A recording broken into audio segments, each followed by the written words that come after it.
الحمد لله وكفى وسلام على عباده الذين اصطفى أما بعد أعوذ بالله من الشيطان الرجيم بسم الله الرحمن الرحيم قالوا يا ذا القرنين إن يأجوج ومأجوج مفسدون في الأرض صدق الله مولانا العظيم. கண்ணியத்திற்கும் பெரும் மதிப்பிற்குரிய அல்லாஹ்வின் நல்லடியார்களே, பெரியோர்களே, தாய்மார்களே, அல்லாஹ்வின் பேரருளால் புனிதமிக்க ரமலானுடைய மாதத்தை நாம் அடைந்து இன்று 13வது தராவி தொழுகை பரிபூர்ணமாக நிறைவு பெற்றிருக்கிறது. அல்லாஹு தாலா இன்று தொழுகையில் சூரத்துல் கஹ்ஃபுனுடைய கடைசி பகுதி சூரத்துல் மரியம், சூரத்து தாஹா தொடர்ச்சியாக ஓதக்கூடிய பாக்கியத்தை அல்லாஹ் நமக்கு தந்தான். இது நான் வரை நாம் ஓதிய குர்ஆனையும் நம்முடைய தொழுகையும் நோன்பையும் அல்லாஹ் முழுமையாக கபூல் செய்வானாக. மீதமுண்டான நாட்களில் இதைவிட அதிகமாக அமல் செய்வதற்குண்டான நசீபையும் அதற்கான உடல் ஆரோக்கியத்தையும் அல்லாஹ் நம் எல்லோருக்கும் தந்தருள்வானாக. இந்த ரமதானை போன்று இன்னும் நமது வாழ்க்கையில் பல ரமதானை அடைந்து நன்மையான காரியங்களில் ஈடுபடக்கூடிய பாக்கியத்தை அல்லாஹ் நம் எல்லோருக்கும் தந்தருள்வானாக. கண்ணியத்திற்குரியவர்களே, சூரத்துல் கஹ்ஃபிலே அல்லாஹு தாலா யஅஜூஜ் மஅஜூஜ் அவர்களுடைய வரலாறை சொல்கிறான். குர்ஆனில் சொல்லப்படக்கூடிய வரலாறுகளை நாம் தெரிந்து கொள்ள வேண்டும் என்பதற்காகத்தான் ஒவ்வொரு நாளும் இது குர்ஆனுடைய மாதமாக இருப்பதால் அதில் சொல்லப்படக்கூடிய சரித்திரங்கள் நமக்கு நினைவுபடுத்தப்படுகிறது. கியாமத்துடைய பெரிய அடையாளங்கள் என்று பெருமானார் ஸல்லல்லாஹு அலைஹி வஸல்லம் அவர்கள் 10 அடையாளங்கள் சொன்னார்கள். சிறிய சிறிய அடையாளங்கள் நிறைய இருக்கிறது. அதுவெல்லாம் நாம் கண்கூடாக பார்த்து கொண்டிருக்கிறோம். பிள்ளைகள் பெற்றோர்களுக்கு கட்டுப்படாமல் இருப்பது, பெண்கள் ஆண்களை அதிகாரம் செய்வது, இப்படி சின்ன சின்ன அடையாளங்கள் நிறைய இருக்கிறது. ஆனால் உலகம் அழிவதற்கு முன்பு பெரிய அடையாளங்கள் அப்படின்னு ஸல்லல்லாஹு அலைஹி வஸல்லம் அவர்கள் குறிப்பிட்டு சில விஷயங்களை சொன்னாங்க. ஒரு 10 அடையாளங்களை சொன்னாங்க. அந்த 10 அடையாளங்கள் வந்த பிறகுதான் இந்த உலகம் அழியும். அதில் முதலாவது அடையாளம் என்னன்னு சொன்னால், மேற்கே சூரியன் உதயமாகி கிழக்கே சூரியன் மறையும். இரண்டாவது தஜ்ஜால் வருவது. மூன்றாவது ஈசா அலைஹிஸ்ஸலாம் அவர்கள் மீண்டும் வானத்திலிருந்து இறங்கி உலகத்திற்கு வருவது. நான்காவது யஅஜூஜ் மஅஜூஜ் அப்படிங்கிற அந்த கூட்டம் வெளியாகுவது. ஐந்தாவது, ஆறாவது, ஏழாவது இந்த மூன்றுமே ஒரு கிரகணம் ஏற்படும். 3 கிரகணங்கள் வித்தியாசமாக நம்மளுடைய வாழ்க்கையில் பார்க்காத ஒரு கிரகணங்கள் ஏற்படும்.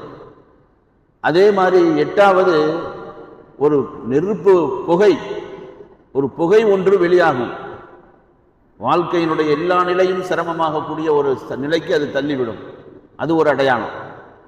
அதே போன்று ஒரு மிருகம் ஒன்று வெளியாகும். அது மக்களிடம் பேசும். மிருகம் மக்களிடம் பேசும். இது ஒரு அடையாளம்.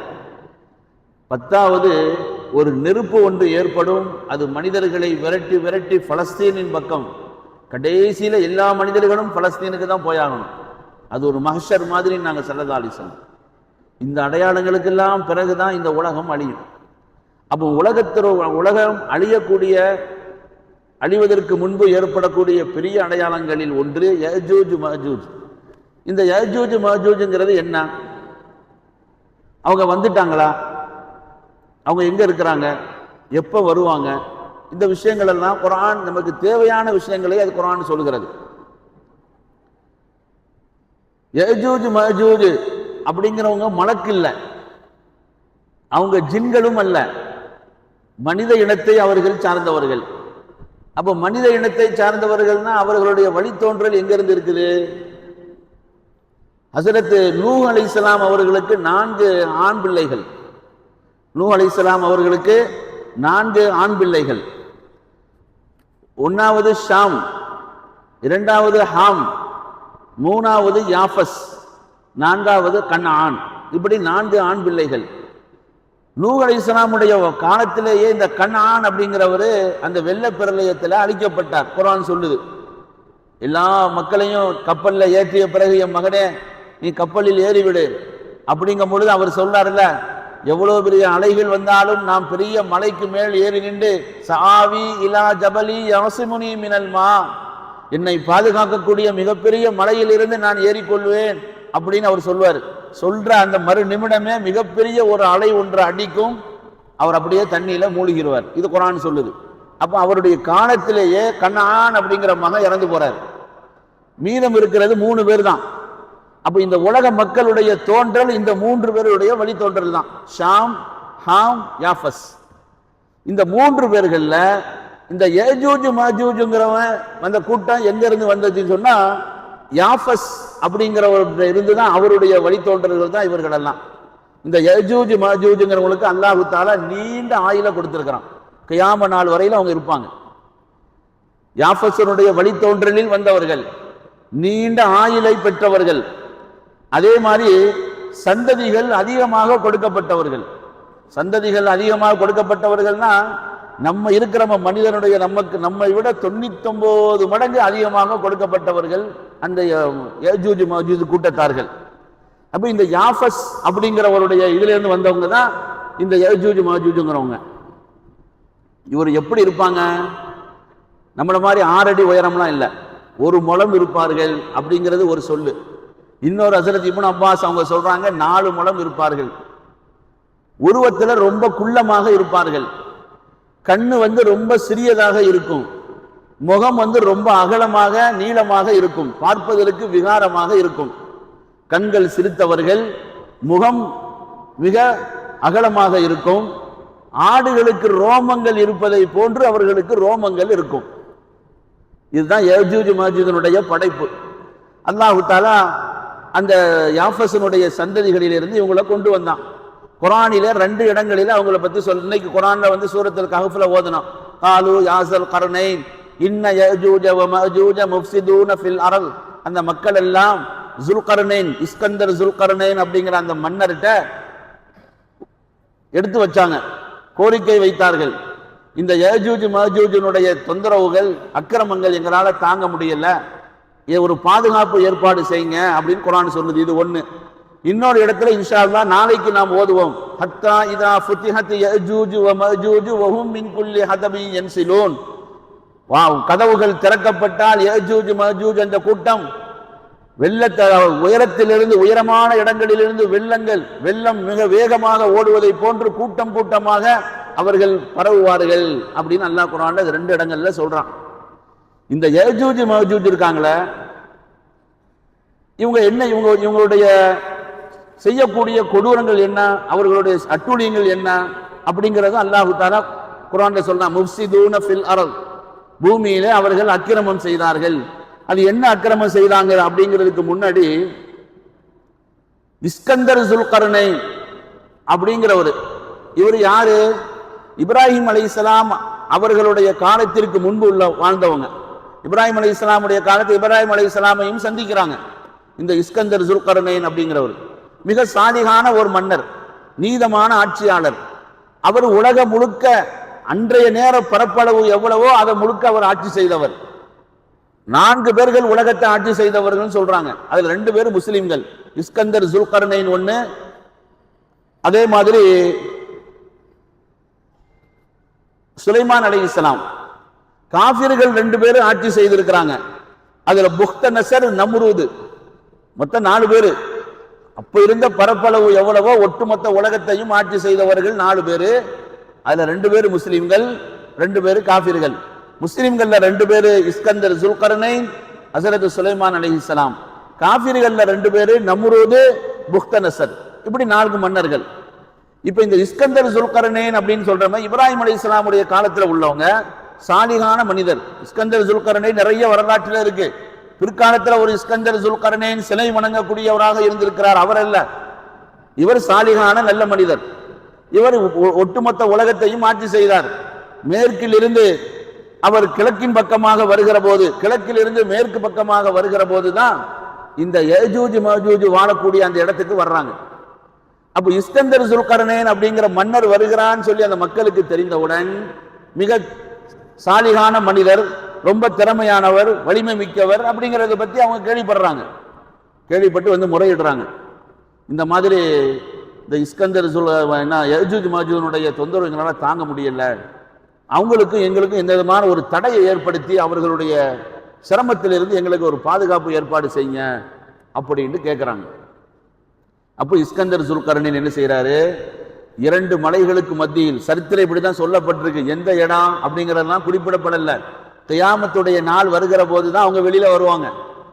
அது எப்படி வருவாங்கங்கிறதையும் அல்லாஹ் ரசூலுல்லாஹி ஸல்லல்லாஹு அலைஹி வஸல்லம் சொல்லியிருக்கிறாங்க. ஆனா அவர்கள் படைக்கப்பட்டு அன்றைக்கு அவ்வளவு அட்டூழியம் பண்ணாங்க. அவங்க என்ன பண்ணாங்க அப்படின்னு சொன்னா, பார்க்கிற மக்களை எல்லாம் கொல்லுவாங்க. கொல்றது ஒண்ணு, கடிச்சு சாப்பிடுவாங்க. யாரை பார்த்தாலும் கடிக்கிறது, கடிச்சு அப்படியே சாப்பிடுறது. அதே மாதிரி ஓரின சேர்க்கை கொண்டவர்கள், யஜூஜ் மாஜூஜுடைய கெட்ட பழக்கங்கள்ல ஒண்ணு ஓரின சேர்க்கை. அதே மாதிரி பச்சை பசேன்னு இருக்கக்கூடிய செடி கொடிகள் மரங்கள் இதை எல்லையும் துவம்சம் செய்து எல்லாத்தையுமே நாசமாக்கிடுவாங்க. இதெல்லாம் அவங்களுடைய பழக்க வழக்கங்கள். ஒட்டுமொத்தத்தில் சொல்றதாக இருந்தால் ஒரு நிம்மதியான வாழ்க்கைக்கு இடையூறானவர்கள், மக்களை வாழ விட மாட்டாங்க. அப்ப இந்த செய்தியை இஸ்கந்தர் சுல்கர்னைன் அவங்கள்ட்ட சொன்ன உடனே அவர் மக்களுடைய உதவியோடு 2 மலைகளுக்கும் மத்தியில் அவர்கள் வெளிவரப்பட முடியாம மிகப்பெரிய ஒரு சுவரை எடுக்கின்றார். அல்லாஹ் குர்ஆன்ல சொல்றான், பெரும் பெரும் இரும்பு பாலங்களை வைத்து அவர் சுவர் எடுத்து அப்படியே அடைத்து விட்டார், அடைபட்டு இருக்கிறார்கள். இதுதான் யஜூஜ் மாஜூஜுடைய வரலாறு. ஆனா அவர்கள் அந்த சுவரை அவர்கள் சுரண்டிக்கிட்டே இருக்காங்களாம். தனக்கு மத்தியில ஒரு தலைவரை கொண்டு அவர்கள் அந்த தலைவருடைய கட்டளைக்கு இணங்க அந்த சுவரை அப்படியே சுரண்டிக்கிட்டே இருப்பாங்க, காலையில இருந்து மாலையில வர. அப்ப மாலையான உடனே தலைவர் சொல்லுவாரு, எப்பா நேரம் ஆயிடுச்சு, நம்ம நாளைக்கு நம்ம வேலையை ஆரம்பிப்போம், வந்துருங்க அப்படின்னு சொன்ன உடனே விட்டுட்டு போயிடுவாங்க. மறுநாள் காலையில வந்து பார்த்தா மீண்டும் அந்த பழைய மாதிரியே அந்த சுவர் இருக்கும். இப்படியே சுரண்டிக்கிட்டே இருக்கிறாங்க. ரசூலுல்லாஹி ஸல்லல்லாஹு அலைஹி வஸல்லம் அவர்கள் இந்த யஜூஜ் மாஜூஜ் சம்பந்தமான ஒரு செய்தியை சொன்னாங்க. என்னன்னா, ஒரு நாள் ஹஜ்ரத் ஸைனப் ரலியல்லாஹு தஆலா அன்ஹா அவங்களோட வீட்டில் இருக்கும் பொழுது ரொம்ப முகம்லாம் வித்தியாசமா கவலையோடு இருந்தாங்க, பதஷ்டத்தோடு இருந்து சொன்னாங்க, வயலுன் லில் அரப் மின் ஷர்ரின் கத் இக்தரப், இந்த அரபிகளுக்கு நாசமாகட்டும், ஆபத்து, மிகப்பெரிய ஒரு ஆபத்து வந்துடுச்சு அப்படின்னு சொல்லிட்டு சொன்னாங்க. இந்த யஜூஜ் மாஜூஜ் அந்த கூட்டம் அந்த சுவரை சுரண்டி இந்த அளவுக்கு ஓட்டையை போட்டாங்க, இந்த அளவுக்கு அவர்கள் துவாரமிட்டு விட்டார்கள், வெளிவரக்கூடிய காலங்கள் மிக நெருங்கி விட்டது அப்படின்னு சொல்லும் பொழுது ஹஸரத் ரசூலுல்லாஹி ஸல்லல்லாஹு அலைஹி வஸல்லம் அவங்கள்ட்ட கேட்டாங்களாம், அஃப நுஹ்லிகு வஃபீன ஸாலிஹூன், நல்லோர்கள் இருக்கும் பொழுதும் அழிவு வருமா? அப்ப ரசூல் ஸல்லல்லாஹு அலைஹி வஸல்லம் சொன்னாங்களாம், பாவங்கள் பெருகிடுச்சுன்னா நல்லவங்க இருந்தாலும் அழிவு வரத்தான் செய்யும். அளவு கடந்து பாவங்கள் ஆயிடுச்சுன்னா நல்லவர்களுக்கு நல்லா பார்க்க மாட்டான், எல்லாத்தையும் சேர்த்து மொத்தமாக அழிச்சிருவான். அதனாலதான் பாவமான காரியங்கள், தவறான விஷயங்கள் ஒரு இடத்துல நடக்குது அப்படின்னு தெரிஞ்சிச்சுன்னா நம்ம கண்ணு முன்னாடி நம்ம பார்த்தோம்னா நல்ல முறையில் அதை தடுக்கணும். நாவால சொல்லி தடுக்க முடியும்னா தடுக்கணும், இல்லை நம்ம அதிகாரத்தில் கீழே உள்ளவங்க கரங்களால் தடுக்க முடியும்னா தடுக்கணும். இல்லையா நம்ம அந்த மாதிரி காரியங்களை விட்டு ஒதுங்கிடணும். இது ஆபத்தானது அப்படிங்கிற ஒரு பய அச்ச உணர்வு நம்மள்கிட்ட வரணும். ஆக ஒரு தவறான காரியங்கள் நடக்கிற போது அதை என்ன செய்யணும், தவறும் கண்டிக்கணும். அப்படி இல்லை ஏற்படக்கூடிய ஆபத்துகள் நல்லோர்களுக்கும் சேர்ந்து வரும் அப்படின்னு ஸல்லல்லாஹு அலைஹி வஸல்லம் அவர்கள் சொன்னார்கள். இன்னொரு ஹதீஸ்ல ரசூலுல்லாஹி ஸல்லல்லாஹு அலைஹி வஸல்லம் அவங்க சொன்னாங்க, இந்த மாதிரி இந்த யஜூஜ் மாஜூஜுடைய அக்கிரமங்கள் அதிகமான உடனே மக்கள் ஹஜ்ரத் ஈசா அலைஹிஸ்ஸலாம் அவங்கள்ட்ட முறையிடுவாங்க, நீங்க தஜ்ஜாலை அழிச்சிட்டீங்க, இப்ப இவங்களுடைய பிரச்சனை எங்களால தாங்க முடியல அப்படின்னு சொல்லும் பொழுது ஹஜ்ரத் ஈசா அலைஹிஸ்ஸலாம் அவர்கள் என்ன செய்யலாங்கும் போது அல்லாஹ் தஆலா ஈசா அலைஹிஸ்ஸலாமுக்கு என்ன செய்வான், ஒரு உள்ளுணர்வை ஏற்படுத்துவான். மக்களை எல்லாம், இருக்கக்கூடிய முஸ்லிமான மக்களை அழைத்து கொண்டு தூர் சினா மலைக்கு பக்கம் வாங்க அப்படின்னு அல்லாஹ் அவங்களுக்கு சொல்லுவான். தூர் சினா மலைங்கிறது எங்க இருக்குது, இப்பொழுது மிஸ்ரில் இருக்குது, பலஸ்தீனுடைய பார்டர்ல அந்த மலை இருக்குது. அங்கதான் மூசா அலைஹிஸ்ஸலாம் அவர்கள் அல்லாஹுவை சந்திப்பதற்காக போனாங்க.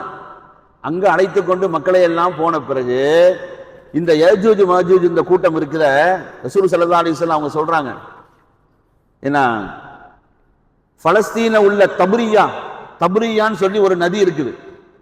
அந்த நதியை வந்து முதல் யஜூஜ் மஜூஜுடைய முதல் ஒரு மனிதன் கடப்பான். அதனுடைய 23 கிலோமீட்டர் அது அந்த நதி. அதனுடைய ஆழம் அகலம் எவ்வளவு சொன்னா 13 கிலோமீட்டர். அதை முதல்ல ஒரு யஜூஜ் கடப்பான். லாஸ்ட் கடைசியில உள்ள யஜூஜ் வரும் பொழுது அந்த நதியில ஒரு சொட்டு தண்ணி கூட இருக்காது. எல்லாத்தையும் குடிச்சு முடிச்சிருவாங்க, எல்லாம் கடந்து போயிடுவாங்க. அப்போ அவங்க பேசிக்குவாங்களாம், எல்லாத்தையும் கொண்டுட்டான், யாரும் இல்லை. இப்போ நம்ம என்ன செய்யணும்? வானத்தில் உள்ள மலக்குமார்களை கொல்லணும் அப்படின்னு சொல்லி என்ன செய்வான்களாம், அங்கிருந்து அம்பை விடுவான்களாம். அல்லாஹ்வும் அவனுடைய எண்ணங்களுக்கு தோதுவாக விட்ட அம்பு வந்து மீண்டும் ரத்தம் தோய்ந்ததாக கீழே விழுமா. அவன் சொல்லுவான்களாம், மேலே உள்ள ஆளை நம்ம என்ன செய்யட்டோம், கொண்டுட்டோம்.